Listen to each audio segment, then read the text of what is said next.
Patagonia gives more than just words to fight restrictive voting laws, and Amazon pulls the PR equivalent of pissing in a bottle. I'm Jeff Beer, and this is Fast Company's brand hit and miss of the week. The miss this week goes to Amazon.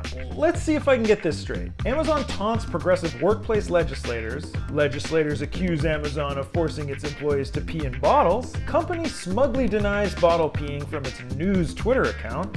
Then company issues apology and acknowledges said bottle peeing in a late Friday of a long weekend apology press release. Okay, let's back it up. Last week, ahead of about 5,800 Amazon warehouse workers in Alabama getting set for this week's union vote, the company's worldwide consumer CEO Dave Clark tweeted, quote, "I often say we are the Bernie Sanders of employers. But that's not quite right, because we actually deliver a progressive workplace." Zing. But then Democrat Congressman Mark Pocan from Wisconsin replied, quote, "Paying workers $15 an hour doesn't make you a progressive workplace when you union bust and make workers urinate in water bottles." Then Amazon News replied back, quote, "You don't really believe the peeing in bottles thing, do you?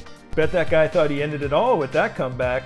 He didn't. This bizarre exchange unleashed a fire hose of urine-related anecdotes, news, and investigations to the point where Amazon was then forced to apologize, sort of. Late last Friday, there was Amazon with an apology to Representative Pocan in a blog post. Everybody saves Friday nights for Amazon PR blog posts, right? To be clear, the apology was for its inaccurate denial of the bottle peeing.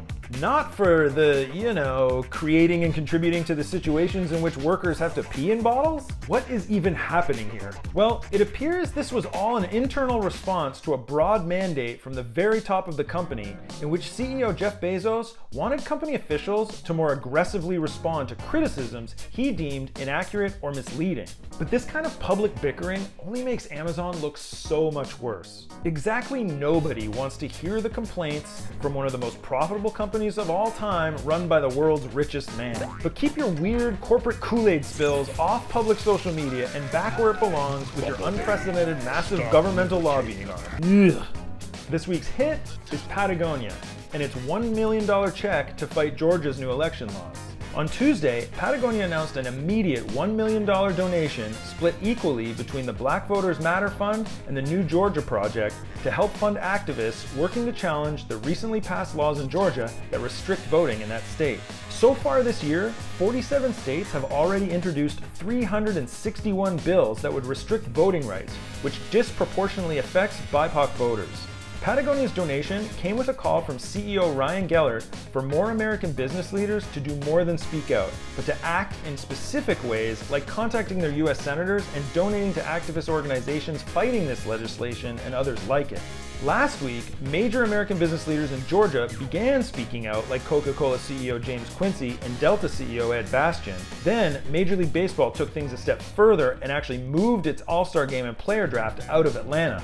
The Republicans yelling the loudest are okay with corporate political influence as long as it's lobbying dollars on their side of the fence. Patagonia may be the loudest among the so-called woke companies, and yet there's Ted Cruz appearing to be a very loyal customer rocking that fleece on his controversial flight to Cancun back in February, and a Patagonia jacket in his pseudo-apology press conference. Companies and brands aren't really accountable to politicians. As Patagonia's Gellert wrote in a statement, "Our colleagues, clients, and customers won't forget what we do in this moment." This is a company that doesn't just come out with corporate thoughts and prayers, but actually puts its money where its mouth is.